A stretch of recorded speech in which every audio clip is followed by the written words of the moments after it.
So if we're looking for two cities of equal population, we need to look where two cities are on the same line. So hopefully we can see that that is along there.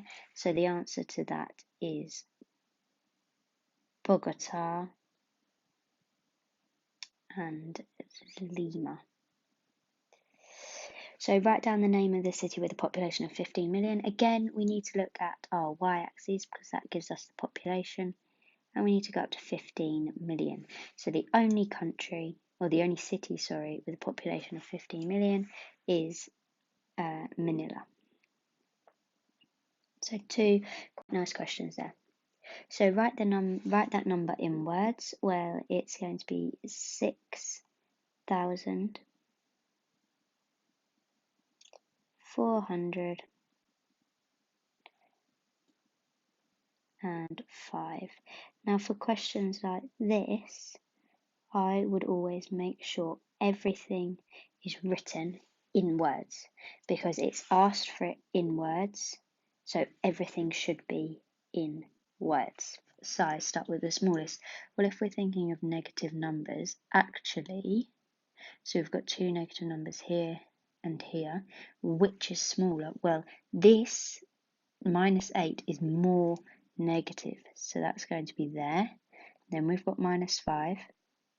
Then our next one is going to be 0, and then hopefully we can see that our two positives go like that. So we just write that in order on that answer line. Again, quite a nice question.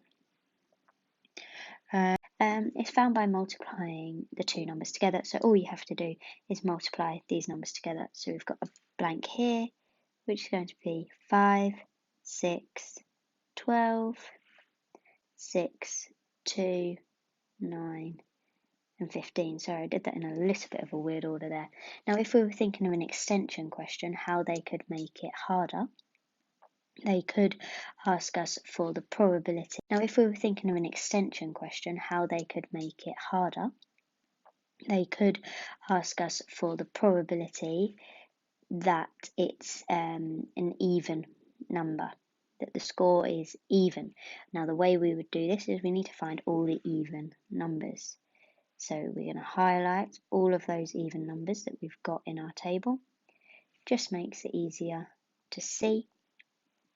And then, well, the probability that they're even, we count up those numbers, which is 1, 2, 3, 4, 5, 6, 7, 8, 9, 10, 11, 12, out of all of the possible outcomes, which is 18. And remember, probability, we always have to give it in its simplest form. And hopefully we can see that we divide top and bottom by 6 to get 2/3. But again, as I said, that's more looking at the grade 5 questions. But if you're good with that, then well done. So here we're looking for the lake with the smallest surface area. So we just need to look down these numbers and see which is the smallest number. So, well, obviously it's not going to be those because they are way too big. It's not going to be 6,000. So then we deduce between that one and that one. Well, 5,120 is smaller than 5,299. So the smallest one is that one. Okay, so solving t plus t plus t is 12. Well, we can simplify this because we've got 3 lots of t. So therefore 3t equals 12. So to find what 1t equals, well, what have we done to this side? We've divided by 3. And remember, whatever we do to one side, we must do to the other. So therefore 12 divided by 3 is 4. So t equals 4. Okay, x minus 2 equals 6. We want to get the x on its own, so we have to get rid of this onto the other side. Remember, when we move it across that equal sign, we always do the opposite, so it becomes a plus 2. Well, 6 plus 2 is 8, so x equals 8. So to get fractions in the simplest form, remember, whatever we do to the top, we have to do to the bottom. So if we're looking at 20 24ths, we can divide both by 4. and we're going to get 5/6. I wouldn't at the moment cross anything out. I would just work through and see if we find something that equals 4/5. So at the moment it's not looking like that's likely. The next one, again, we can divide top and bottom by 4. So that's going to be 2/3. A half, well, that just stays as it is. 16/20, we can divide top and bottom by 4. So we're going to get 4/5, which is looking like it could be that, but I would always make sure I do the last one or all of them just to be sure. 6/10, well, we can divide top and bottom by 2 to get 3/5.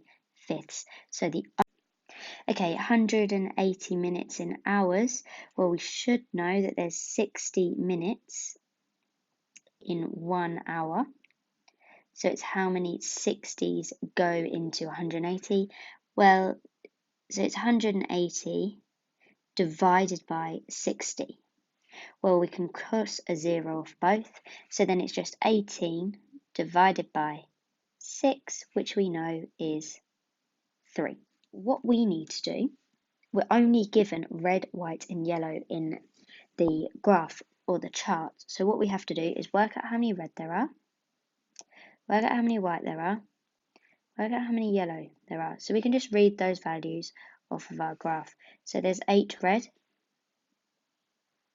there is 10 white, and there are 5 yellow. So in total, between all of those, we're going to get 23. But we're told that all of the flowers, because remember, we're missing the blue value. So 23 plus whatever the blue is equals 30. Well, hopefully we can rearrange that. Again, we take that across to the other side. We minus, so we do 30 minus 23, which is... So writing 0.73 as a percentage. So to get from decimal into percentage, we have to times by 100. Hopefully, we are now getting to grips with that. So to get from a decimal to percentage, we times by 100. Therefore, 0.73 times by 100. Well, that decimal point here is going to move 2 places, so it becomes... So to work this out, well, we need to do BIDMAS. So we have to do that bracket first. Well, 3 plus 5 equals 8. So we then do 10 times 8, which is 8. So the diagram shows a fair 6-sided spinner. Rami is going to spin the spinner once. Circle the probability that best describes the likelihood that the spinner will land on a green. Well, there is only that one green. So if it writing as a fraction, it'd be 1 out of 6. So now we think of these words down here and we think, well, it's not certain, it's not likely, it's definitely not even, because even would be 3 out of 6 and it's not that. It's not even. It's not impossible because it can do it. It's not as though there's no green ones, so therefore it has to be unlikely. Finding the number that's exactly halfway between 7 and 15. Well, there's different ways we can do this. We can work out the difference between these two numbers. So we do 15 minus 7, which is 8. Halve that, divided by 2, which is 4. So therefore, then we need to do 7 plus 4, which gives us 11. The other way we can do it is if you add these two numbers together. Personally, I would say this way is easier. So you add those two numbers together, which gives you 22, and then you halve that, gives us 11. So either way, we can see that the answer is 11. So the mode. Now, the common place people go wrong is they don't know what these mean. Mode sounds a bit like most. Therefore, it's the one that occurs the most number of times. So which out of these occurs the most? Well, we can see that 4 occurs 1, 2, 3, 4, 5 times. 7 only occurs 3. Therefore, it must be 4. So if we're now looking at the next question, draw pattern 4. Okay, well, we know that this has got 1, this has got 2, this has got 3, so it must have 2, 4 along. They're all 2 down, so we can join those up. And now we've got our basic shape. We can see that it's going to look like that.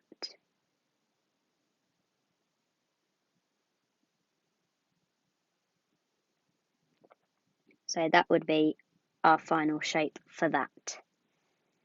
Okay, from the numbers in the box, write down an odd number. Well, hopefully we know that odd numbers end in a 1, 3, 5, 7, or 9.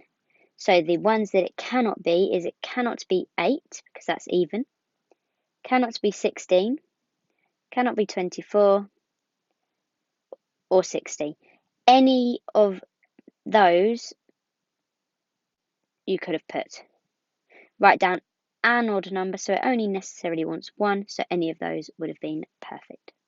Planning a holiday for 4 people for 7 days. Important information, that is.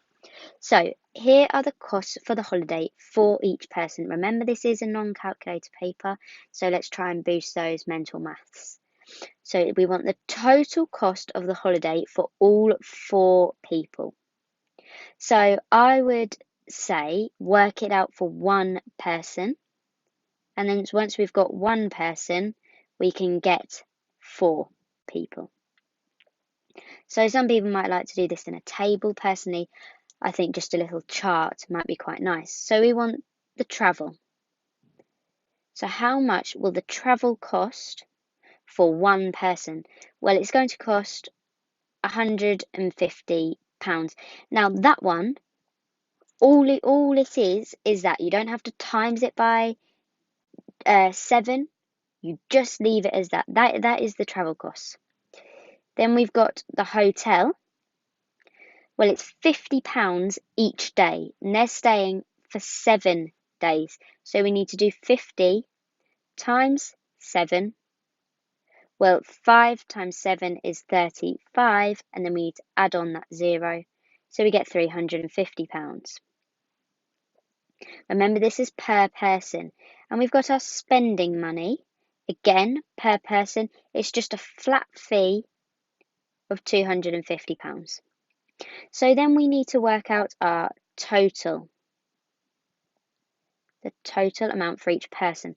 Well, we can do 150 add 300, which gives us 500, plus 250. So we get a total of £750 for 1 person. So to get 4 people, we need to times that by 4. Well, how do we times anything by 4? We double, so we times 2, and then we double again. So 750 times 2 is 1,500, and that times 2 is £3,000. 4/5 as a percentage, well, percentage, those of you who do French will know that literally means per 100. So if we write that as a fraction, per just means out of, so out of 100. Well, how do we get 4/5 to be out of 100? Well, what if we times the bottom by? We've timesed it by 20. And remember, whatever we do to the bottom, we must do to the top. So we get 80, because we do 4 times 2, which is 8, and add on that 0. So as a percentage, it's just 80%. So we're told that 6W plus 2 is 20. Well, before we can do anything with that 6W, because eventually we want W equals, as it says there in the answer. Before we can do anything with that, we must get rid of this. And the only way to get rid of that is to put it onto the other side. And when we do that, that becomes a minus 2. So we've then got just 6W left on that side because that has disappeared. We move it onto the other side and it becomes minus 2. Well, we know that 20 minus 2 is 18. So 6W equals 18. Therefore, to find 1W, well, what do we need to do to that side? We have to divide by 6. So the other side, again, we must divide by 6 to give us out of the box. The number of red cubes in the box is the same as the number of yellow cubes. So therefore, the probability of picking those two must be the same. Now remember, the probability of all of these together has to equal 1. Because if you think about it, if you're picking out a cube, you have to pick either a blue, a red, or a yellow one because they're the only ones, that it says only ones in the box. So therefore, we do 1 minus 0.2 to give us 0.8. So that tells us that red and yellow add to 0.8. But remember we said that it's the same. Therefore, what we have to do is divide 0.8 by 2, which gives us 0.4. So the probability of red is 0.4, which is exactly the same as the probability for yellow. So simplifying that expression there, remember when we simplify our big numbers, so the 6 and the 2, we do exactly what it says. So that is 6 times 2, which is 12. And then our two letters, when timesing, they just go next to each other. So our answer for that is 12EF. So working out the range, again, a bit like earlier, the mode, people struggle with this. Now range, if you think about the range of values, your range of scores in a class, it's the highest, take away the lowest. So we need to take the highest size, which here is 10, and the smallest size, which must be 4. So we do 10 minus 4, which gives us 6. Okay, writing 5.7 to the times 10 to the power of 6 is an ordinary number. So this is in standard form and we're putting it as an ordinary number. The way I do this is I write out my number, so exactly the same, but I put a fair number of zeros after it, just like that. Now I know that this decimal place needs to move 6 places because that is my power. So we go 1, 2, 3, 4, 5, 6. So our decimal point now goes here. So I just rewrite that number on the line. So it's 5, 7, and 1, 2, 3, 4, 5 zeros. So the easiest is to say, well, this is 5. At the moment, it's 5 rows. So to shade 4/5, we must actually just shade 4 of those rows. So each of those 3 blocks is a fifth. That's 1/5, that's 1/5, that's 1/5, that's 1/5. So to shade 4 of them, we must shade 1, 2, 3. Rounding 68,879. Correct to the nearest thousand. Okay, well we need to first think which is our thousands column. This is units, tens, hundreds, thousandths. So this is the number that can change. just rub that out to give myself a little bit more space. This is the number that can change because that is in my thousands column. Which number decides? Well, it's the one behind it. Remember, if it's 5 or above, it will round the number up. If it's less than 5, it will stay as it is. So that will become a 9. All the numbers after it become zeros, and everything before it stays the same. Rami is going to spin the spinner once on the probability scale marked below with a cross, the probability that the spinner will land on blue. So let's write first as a fraction, the probability that will land on blue. Well, it's out of 6 because there's 6 spaces. How many of them are blue? Well, it's 1, 2, 3. So it's 3 out of 6. So we need to put that on this scale here. Well, we know that 3/6 is the same as a half. Therefore, you put your cross exactly on a half. Not a little bit to the left, not a little bit to the right, exactly. So this one is a substitution. So work out the value of P when G is 7 and H is -4. So a little bit of a tricky question, this one, because of the minus. Everyone hates minuses. So 2G, remember, when two things are next to each other, that means times. So G, we're told, is 7, so it's 2 times 7, which hopefully we know is 14. Then we need to do the same for 3H. So we do 3 times H. Well, we're told that H is -4, so it's 3 times -4. Remember, a positive times a negative becomes a negative. So our answer is negative, and then it's just 3 times 4, which is 12. So then we have to do 14 plus -12. Well, again, just like over here, a plus and a minus makes a negative, so it's equivalent to 14 minus 12, which hopefully we know is 2. Complete the following statement by writing a number on the dotted line. 1 kilometre, okay, so this is just a case of knowing your conversions.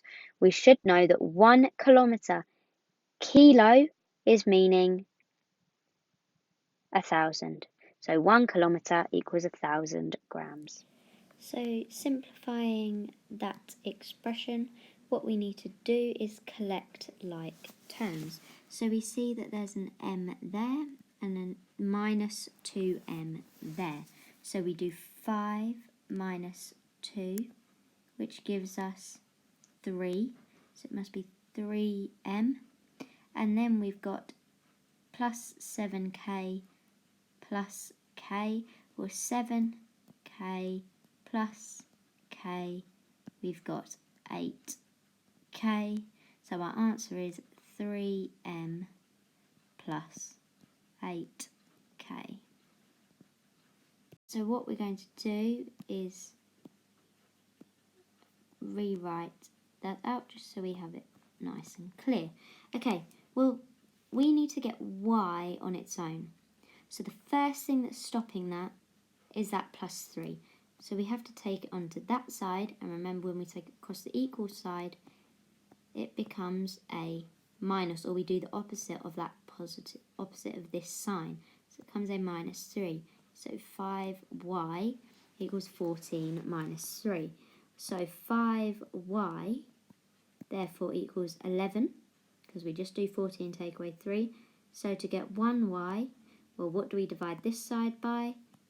We divide by 5. Remember, whatever we do to the one side, we have to do to the other. And because it's not a nice number, or it's not a whole number, just write it as 11/5. So we know that A, B, C, so along there, we're told that it's a right angle. Therefore, it must equal 90 degrees, because that's what a right angle is equal to. So we know that 25 plus 25 plus x all equals 90 degrees. Well, we can simplify that 25 and 25 to make 50 plus x equals 90.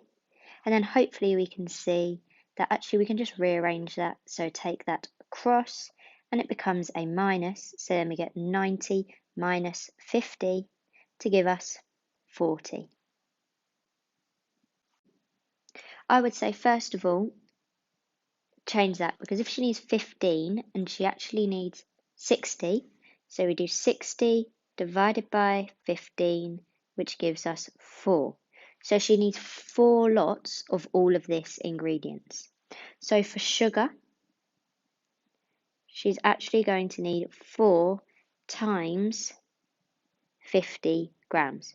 Well, 4 times 5 is 20, and then we add on that 0. So she needs 200 grams of sugar. She needs 3 times as much flour. So if she needs 200 grams of sugar, what we do is 200 times 3, which is, well, 2 times 3, which is 6. Add on those 2 zeros, so 600 grams. So that's all we needed to do for that question. So to do the median, we have to find the middle. But what we must do is write the numbers in order. So we need to write all of these numbers in size order. As we're going along, cross off the numbers that we've used. So we're writing them from smallest to largest.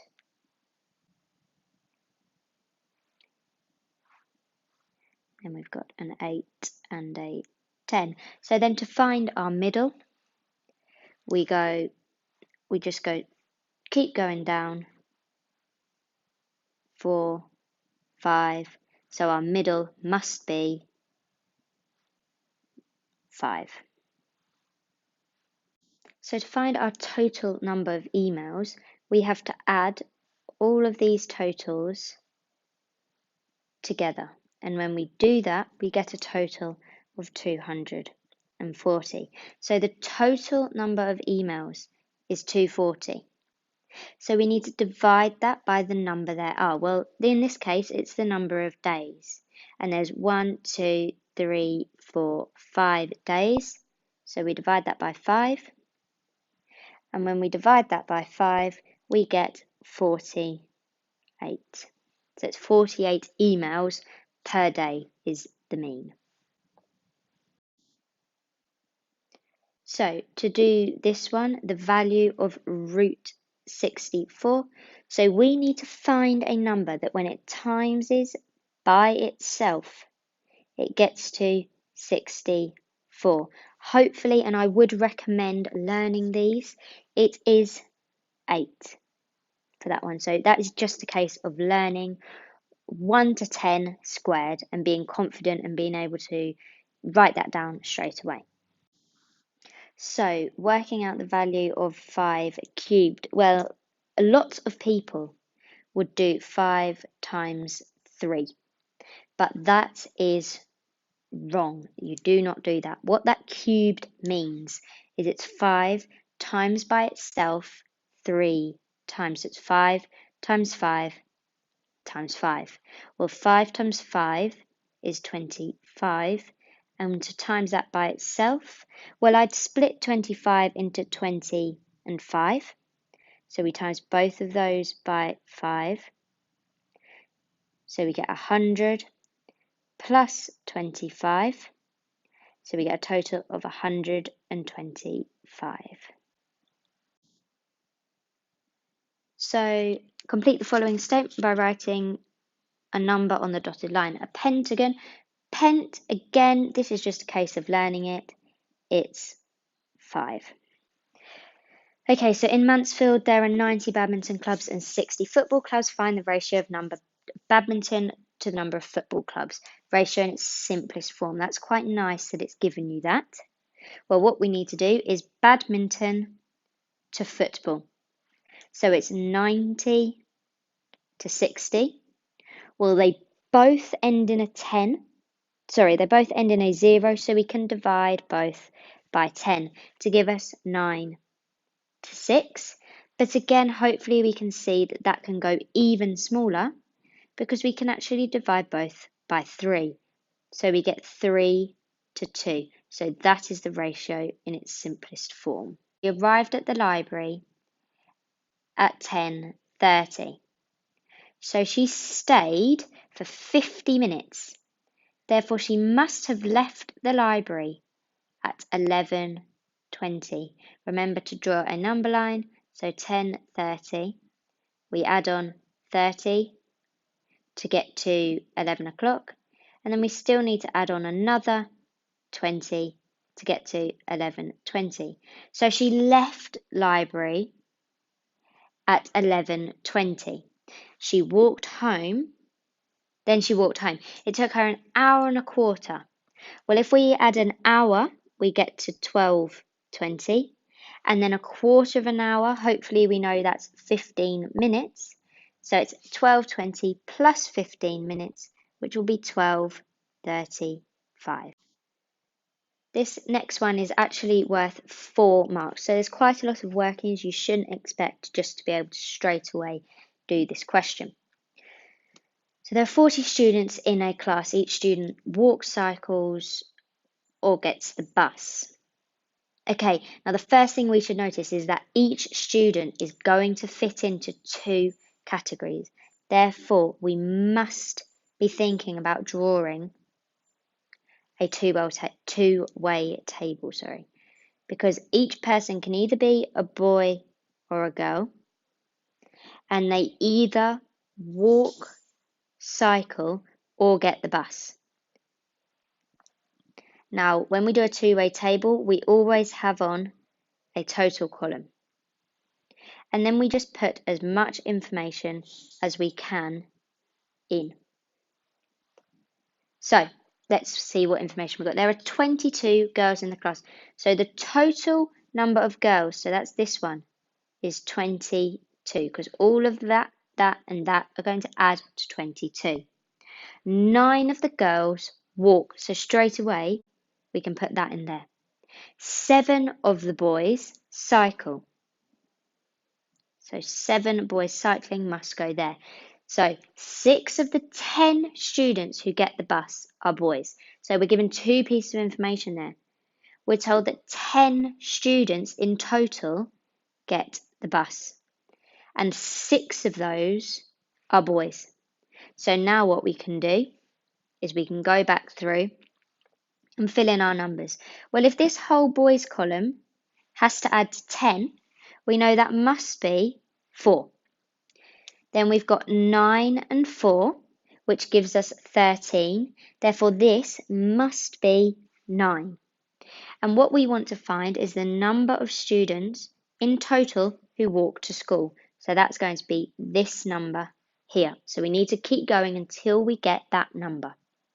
So the next thing we can do is say that the total number of students in the class, very important, is 40. So the totals of all the totals is that 40. So therefore, this one here must be 40 take away 22, which is 18. And then we can do 7 plus 6, which is 13. So therefore, the boys who walk must add to 5. Therefore, we can get this one by simply adding 5 plus 9, which is 14. So timesing or multiplying, there are quite a few ways of doing this. I personally think that the easiest way is to do the column. So we do 74 times by 58. Let me know in the comments if you want me to go through any other method, but personally this is just the way I use. So we do this 8 times by 4. Well, 4 times 8 is 32. So the 2 goes there and the 3 goes down there. 8 times 7 is 56, plus the 3 gives us 59. So now we've got that row. Again, because I'm working on here, I can rub it out in an exam. Don't rub any of your workings out. just do another line or however you like to move on. And then, so now we need to go to this 5 here. Now, because we've moved to the tens, we have to put a 0 there. Whenever you move along 1, we put a 0. So then we do 5 times 4, which is 20. So that goes like that.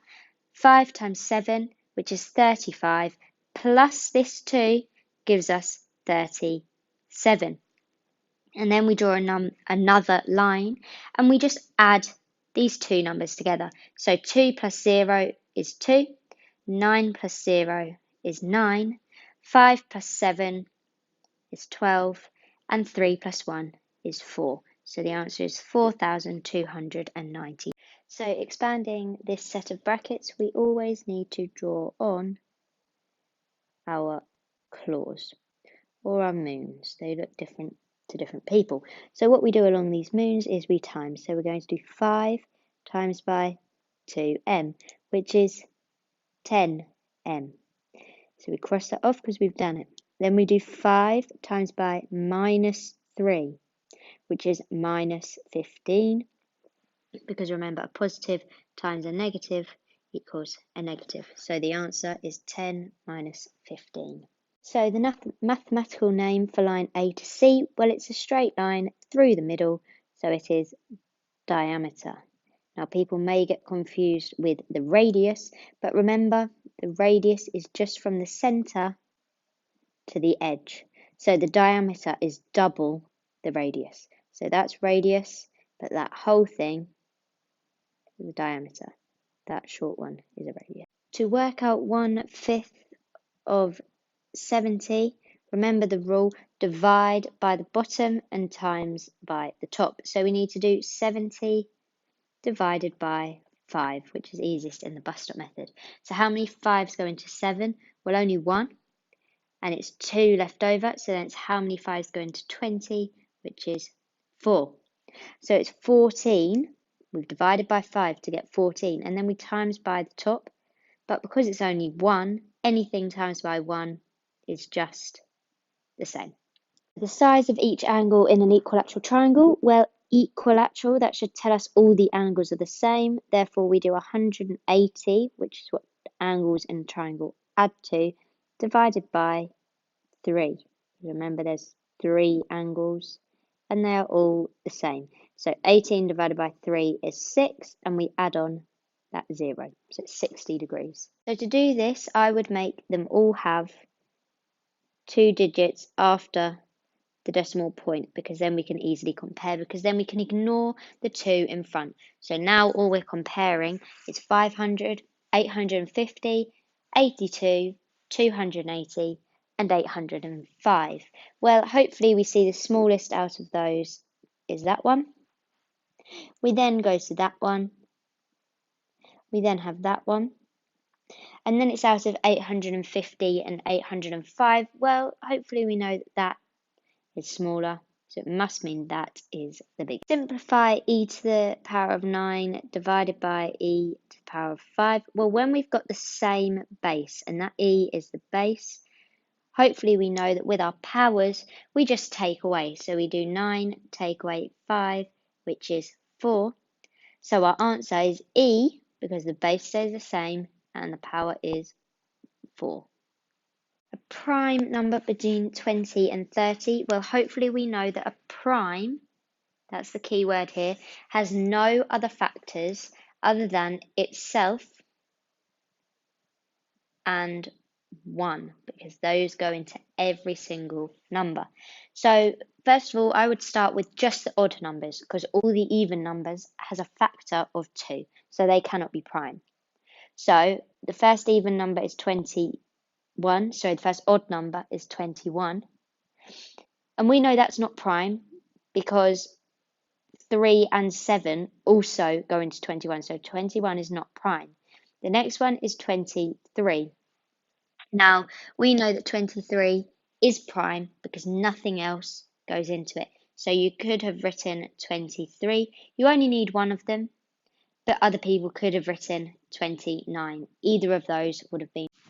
So to do this one, we need to draw a table of values. So what we're going to start with is x. Then we're going to have 3x, and then we're going to minus 1, and what we'll be end with is y. Now, some people don't like to split it up, but I like to have all of the different sections separately. So it says from x to minus 2 to 3. So we need to write all of those along the top, like so. Okay, now our first step says 3x. Well, hopefully we know, especially from doing the rest of the questions, that when two numbers are next to each other, we times. So we do 3 times by minus 2, which gives us minus 6. And if we carry that on for all of the rest, we should hopefully find that we get those numbers. Now the next one, all we're doing is minusing 1. In every case, we're minusing 1 because that's what it tells us in the question. So to find our y, we just have to work downwards. So we go minus 6, take away 1. So we're on minus 6 and we're taking away. So we're getting smaller. So it comes minus 7. Minus 3, take away minus 1. Sorry, take away 1 gets us to minus 4. 0 take away 1 is minus 1. 3 take away 1 is 2. 6 take away 1 is 5. And 9 take away 1 is 8. So what we need to do is plot this table of values. Now our first point is going to be when x is minus 2 and y is minus 7. So we need to go along this x-axis to minus 2, which is here, and down to minus 7, which is right at the bottom. So it's going to be minus 2, minus 7. Our next point is at minus 1, minus 4, so we do exactly the same. We go along to minus 1 and down to minus 4. Our next one is at 0, 1, so we go to 0, down to minus 1, and then we just do that for all of the remainder of the points. 2, 5, 3,